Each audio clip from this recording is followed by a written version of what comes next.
Minasang konnichiwa. God bless you po sa inyong lahat at welcome po sa Lesson 26. Ang una po nating pag-aaralan sa Lesson 26 ay indes. Indes.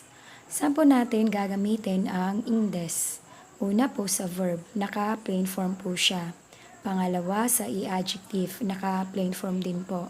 Pangatlo sa na-adjective at noun, naka-plain form din po siya. Bibigyan po natin siya ng mga example. Isa-isa po sila.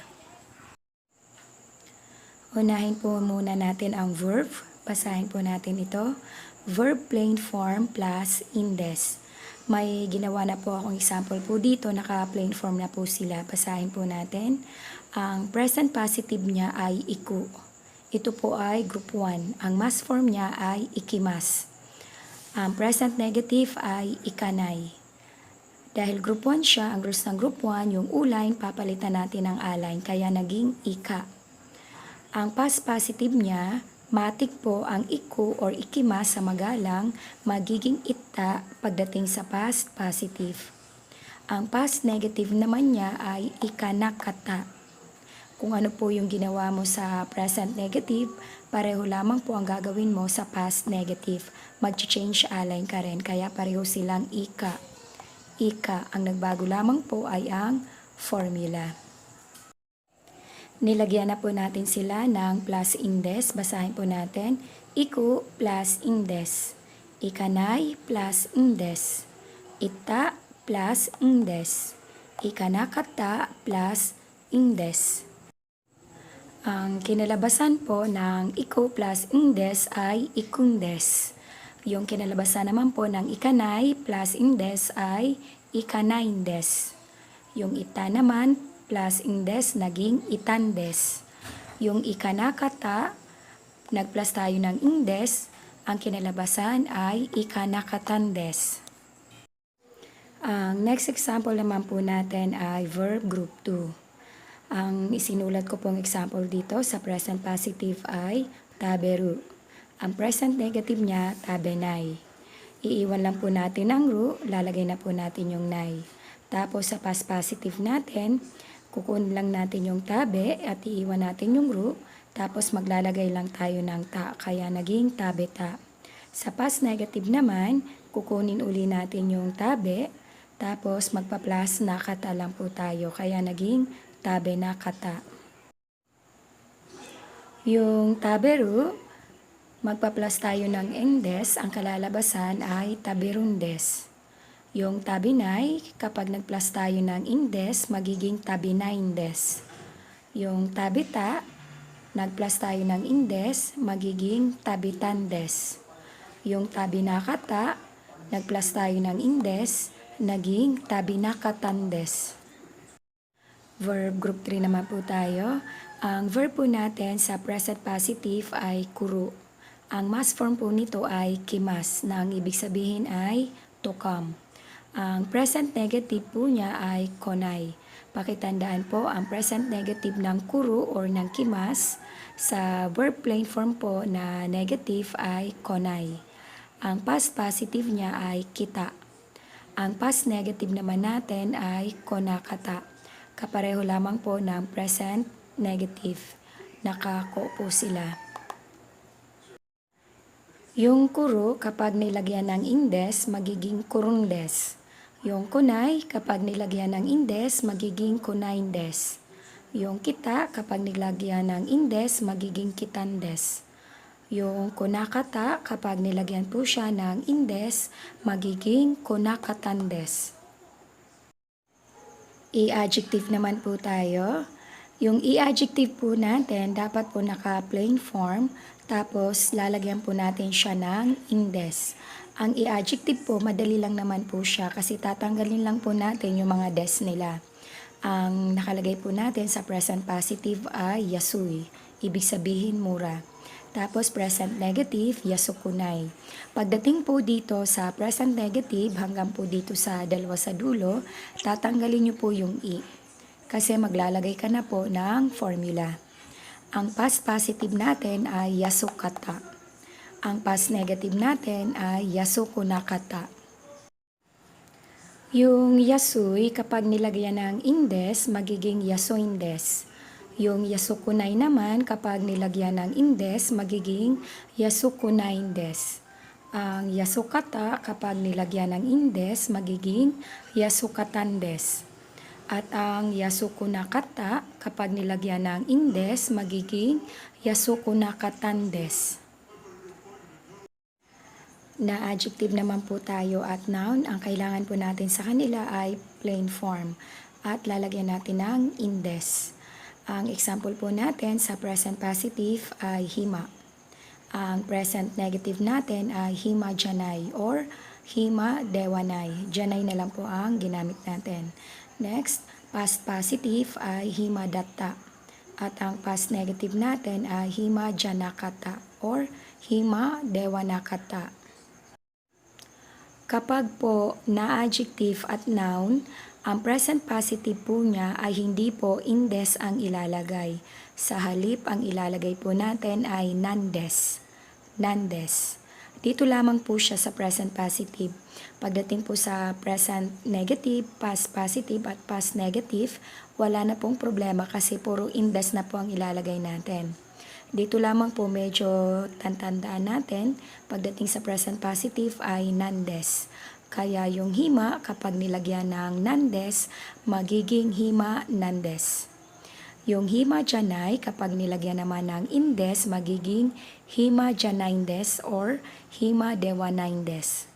Yung hima datta, kapag nilagyan ng indes, magiging hima datandes.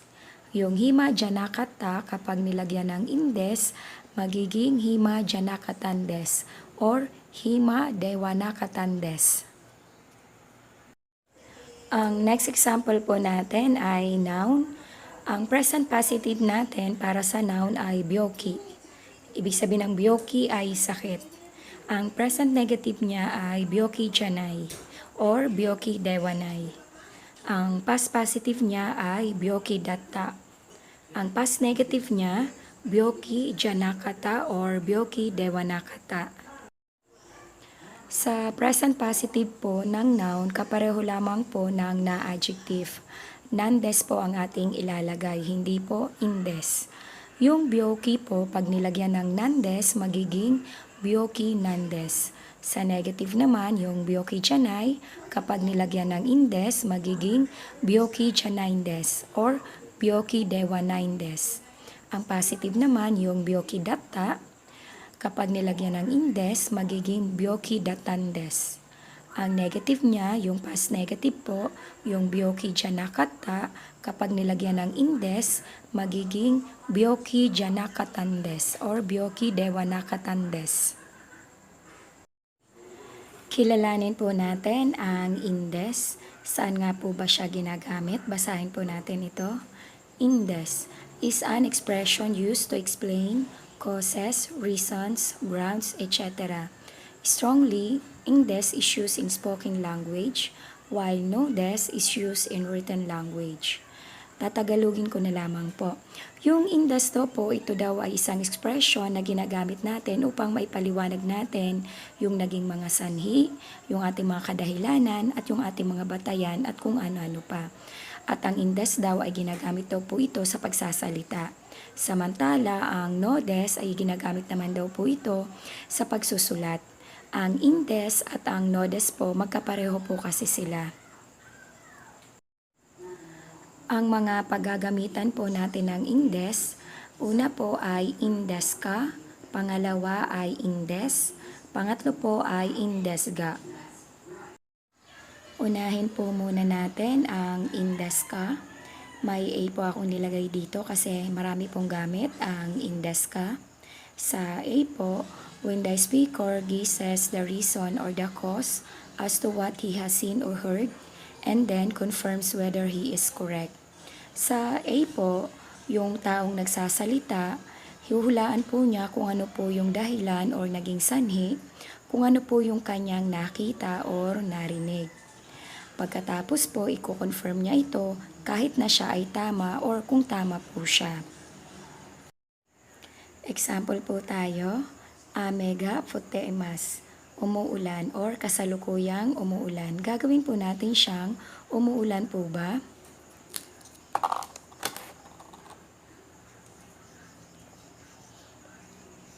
Mega. Yung foote and mass, gagawin po natin itong plain form. Kasi po ang rules ng indes ay naka-plain form.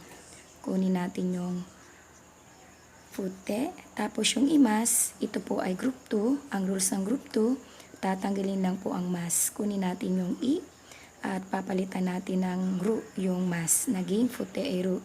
Tapos ilalagay na po natin sa dulo yung deska. Basahin po natin. Amiga futeron deska. Kapag ito po ang way ng pagtatanong nyo, ibig sabihin po may nakita kayo or may narinig kayo.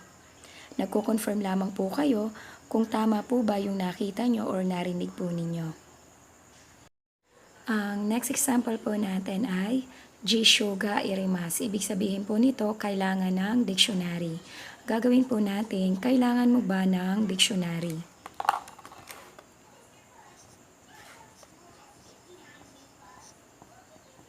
Yung irimas po, gagawin po natin itong plain form. Ito po ay group 1. Ang rules ng group 1, papunta kay dictionary form, i-change natin ito sa O-line. Kunin po natin yung i, yung ri, magiging ru.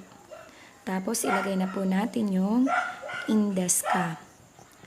Basahin po natin. Jishuga irundas ka. Siguro po nakita mo siya na nangangailangan siya ng dictionary, kaya po tinanong mo kung kailangan niya ng dictionary. I-compare po natin yung mass at yung indes kapag po tayo ay nagtatanong. Ano nga po ba ang pagkakaiba ng dalawa? Basahin po natin ito. SME ikimas ka, SME ikundes ka.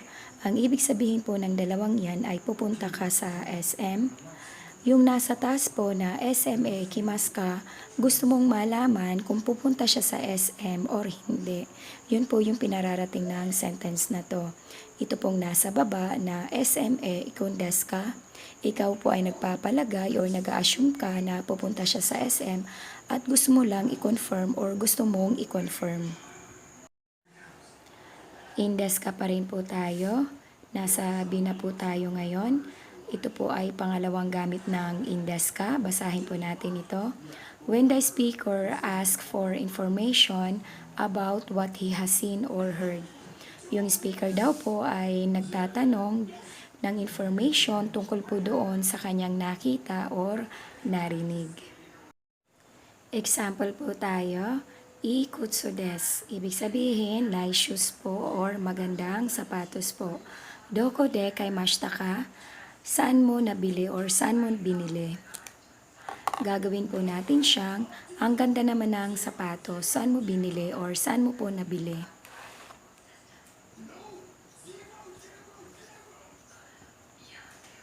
Lalagyan po natin siya ng ne. Naging ikutsu desu ne. Tapos yung kay mashita, gagawin po natin siyang plain form. Ang plain form ng mashita ay ta form. Ngayon, kikilalanin po natin ito kung group 1, group 2, or group 3. Ito po ay group 1 kasi naka-e-line. Kunin po natin yung ka. Tapos yung i, papalitan po natin siya sa grupo ng ichiri. Ichirita. Naging kata. Tapos ilalagay na po natin yung indes ka. Basahin po natin. Ikutsu desu ne. Doko de katan desu ka? Ang ibig sabihin po nitong doko de kaimashita ka at doko de katan desu ka, pareho lamang po sa Tagalog. Ang pagkakaiba lang ng mayroong indes ka ay yung speaker nagtatanong na po siya ng information tungkol doon sa kanyang nakita or narinig. Halimbawa po, ang sagot mo ay sa SM mo nabili. Nandito yung pananong, dyan natin ilalagay yung ating sagot. SM, de. Pagdating po dito sa dulo, hindi po natin pwedeng ilagay ang indes. Yung verb lamang po ang ating kukunin, yung kata. Sulat natin yung kata. SM de kata. Kaya lang po yung kata ay plain form. Kapag gusto mong polite yung kata, gagawin mong magalang. Ang magalang ng kata ay kaimashita. Naging SM de kaimashita. Ibig sabihin po, sa SM po binili or sa SM po nabili. Example pa po tayo. Dari ni hana o agimasu ka? Kanino mo ibibigay ang bulaklak? Gagawin po natin siya sa pattern ng indes ka. Yung nagtatanong na po tungkol sa information kasi may nakita siya or may narinig.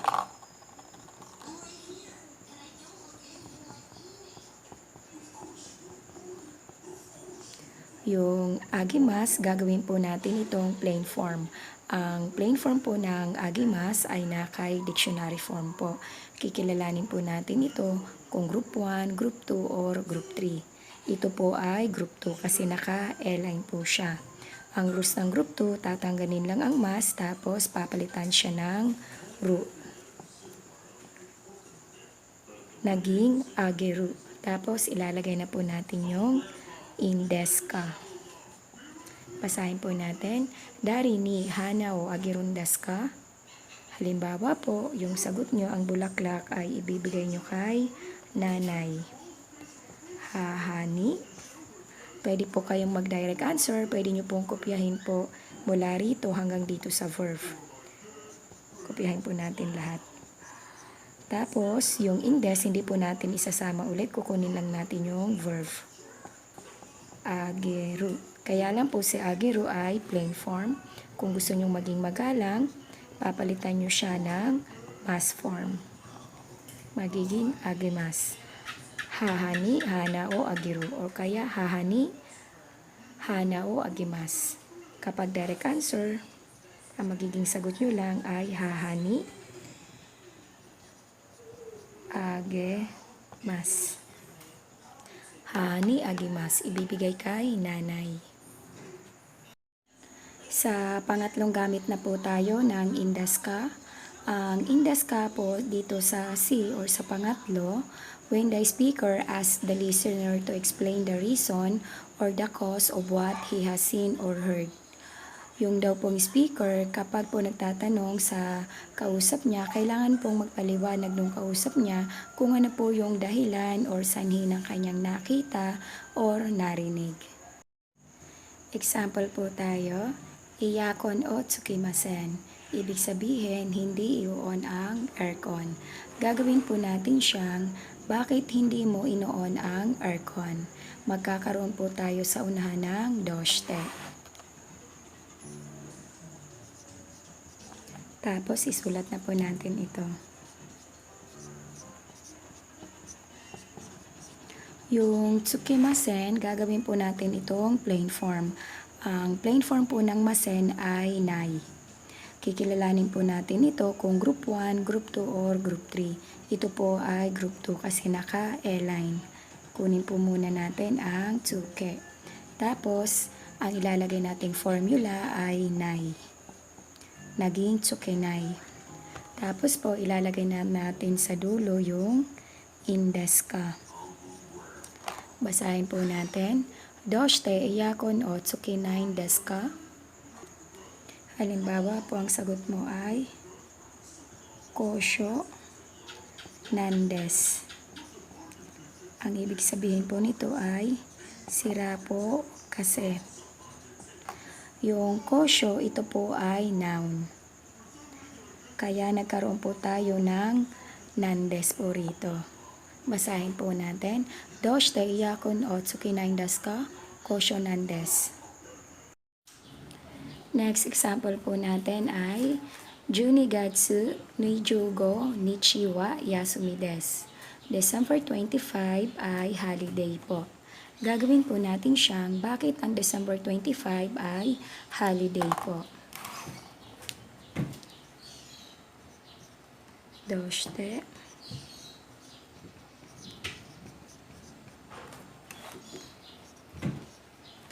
Yung yasumi, ito po ay naka-noun. Ang gagawin natin sa noun, maglalagay tayo ng salitang nandes. Magiging yasumi nan desu ka.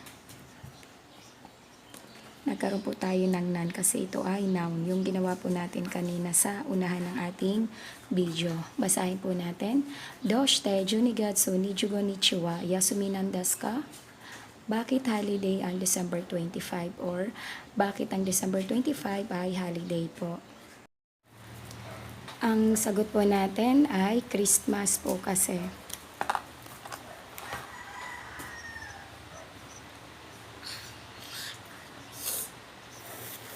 Yung Christmas po, kurisumasu, ito po ay noun. Kaya po magkakaroon po tayo ng salitang nandes.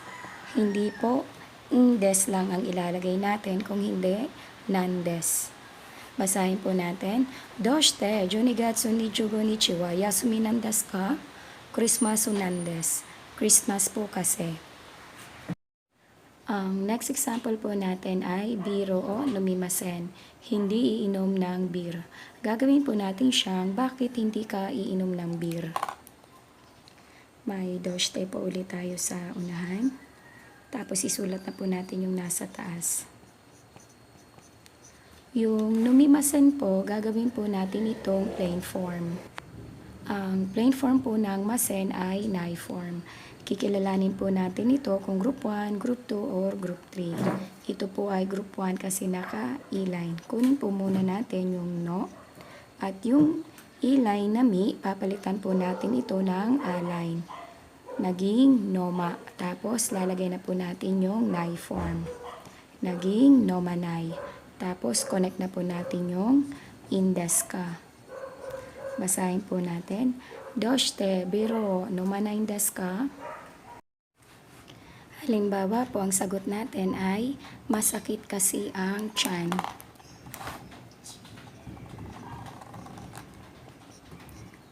Unakaga itay. Ang itay po, ito po ay i-adjective. Lalagyan na lang po natin siya ng indes. Naging unakaga itay des. Masakit kasi ang tiyan. Halimbawa po, ang sagot mo naman ay hindi mo gusto. Yung like ay ski, ito ay na-adjective.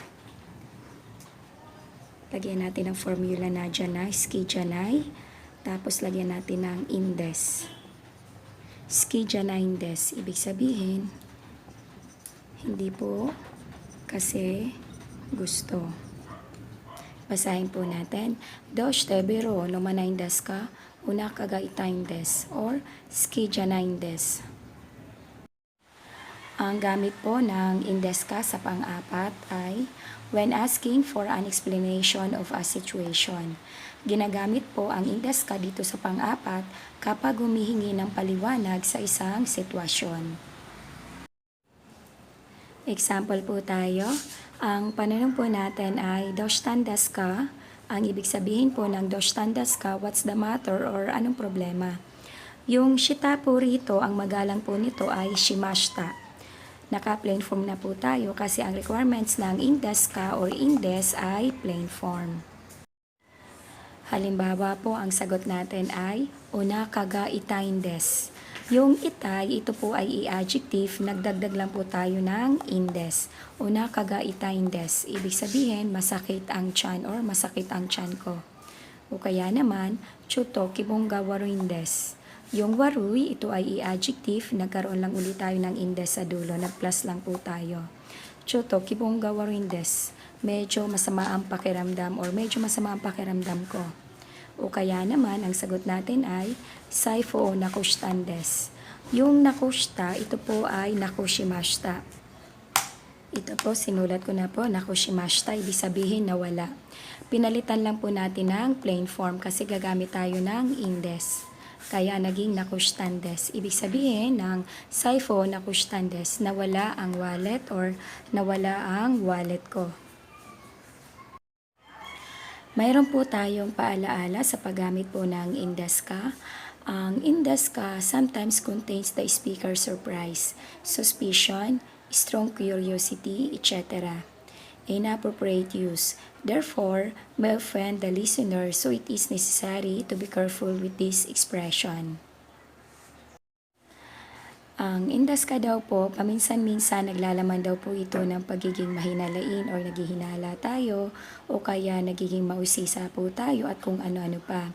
Kaya po mag-iingat po tayo sa paggagamit ng indas ka kasi baka po maka-offend po tayo ng kausap nating tao.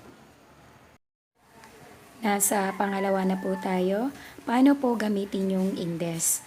Una po, when stating the reason or cause as an answer to such questions as in C and D. Yung C po kanina sa number 1 natin kay indes ka at yung D natin sa indes ka rin po kanina. Doon po ginagamit yung indes na sinasabi po dito sa A. Dito po sa A ng indes, hindi lamang po siya ginagamit sa pagsagot ng letter C at letter D kanina, doon po sa pattern ng indes ka. Pwede mo rin po siyang gamitin kapag magsasabi ka po ng reason or ng cause mo, kahit hindi ka po tinatanong. Pwede nyo pong gamitin ang indes. Halimbawa po, Ashta SME ikimas. Ashta SME ikundes. Yung ikimas, ginawa po natin plain form kaya naging iku. Ang ibig sabihin ng dalawang yan, pareho lamang. Pupunta ako sa SM bukas or bukas pupunta ako sa SM. Ang pagkakaiba, kapag ginamit mo itong nasa taas na ashta SME ikimas, simple statement po yung sinasabi mo or yung pinaparating mo. Kapag ang ginamit mo naman ay ashta SME ikundes, ikaw po ay nagpapaliwanag na kung ano po yung magiging plano mo para bukas. Example pa po tayo, samoy-des, samoy-indes. Ito po ay i-adjective, nagdagdag lang po tayo ng indes. Ang ibig sabihin po ng dalawang yan ay malamig po. Yung samoy-des is simply stating a fact. Sinasabi mo lang po kung ano po yung totoo. Yung samoy-indes is also stating a fact. Pero po, kapag yung samoy nilagyan mo ng indes, nabibigyan diin kung ano yung sinasabi mo. O kaya, nagpapaliwanag ka kung ano po yung nararamdaman mo. Ang plain form po ng indes ay inda. Yung des po, papalitan nyo lang po ng da. Halimbawa po, kapag verb, ikundes, magiging ikunda. Takaindes, takainda. Kereynandes, kereynanda. Nasa pangalawang indes na po tayo. Dito po sa B, ang indes ay when the speaker adds the reason or the cause to what is stated. Kapag po dadagdagan natin ng reason yung ating sinasabi, yung indes po ang ating gagamitin. Example po tayo, kapag po tayo tinanong, halimbawa po, may asa, terebio, mimas ka, tuwing umaga, nanonood ka po ba ng TV? Halimbawa po, ang sagot nyo ay hindi. Iye, mimasen. Yung mimas po, gagawin nyo lang pong negative. Ang ibig sabihin nito, hindi po nanonood. Tapos po, gusto nyo pong magdagdag ng rason kung bakit. Halimbawa, ang additional po ninyo ay walang oras. Jikanga. Ang wala po ay arimasen. Gagawin po natin itong plain form. Ang pinaka-plain form po ng arimasen ay mismong formula, yung nay. Tapos po, ilalagay na natin yung indes. Basahin po natin. Maya sa terebio mimas ka, iye mimasen, jikan ga na indes. Example pa po tayo. Halimbawa po, may nagsabi sa inyong, tabako o sotte mo ides ka? Pwede po bang manigarilyo? Sumagot ka ng sumimasen o kaya sorry. Tapos nilagay mo po yung additional kung bakit. Halimbawa, ang sagot mo ay, dito ay no smoking po. Ang dito ay koko. Tapos ang particle po natin dito ay.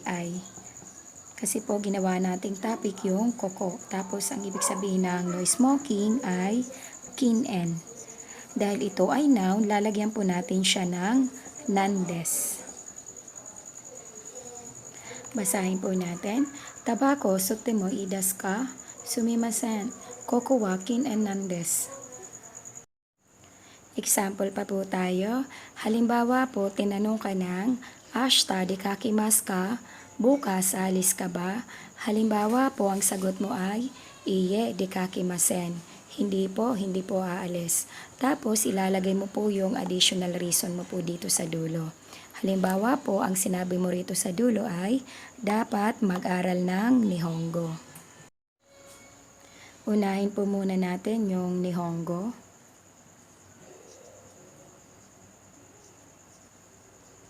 Tapos yung nang, ang nang po ay particle o. Tapos yung mag-aral, benkyo. Yung pattern po natin na dapat ay shinakereba narimasen. Kaya lang po gagawin po natin siyang plain form.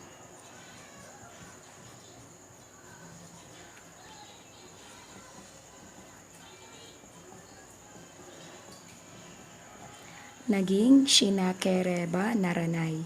Tapos po ilalagay na po natin yung indes dito sa dulo. Basahin po natin. Ashita dikakimasu ka? Iye dikakimasen.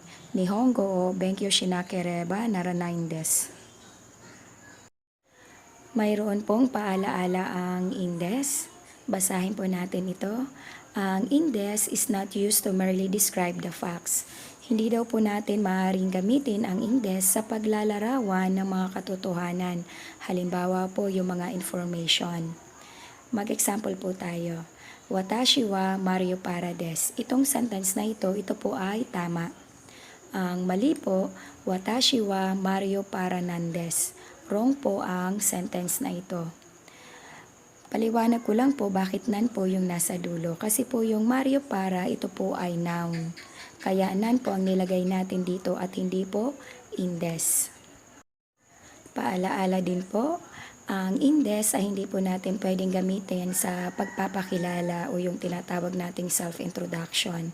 Kasi po, pag tayo ay nagpapakilala, mga pawang katotohanan po yung mga sinasabi po natin dito. Kaya, wag po tayo gagamit ng indes kapag po tayo ay nagpapakilala. Basta po tama po yung information na sinasabi po natin, wag po tayong gagamit ng indes.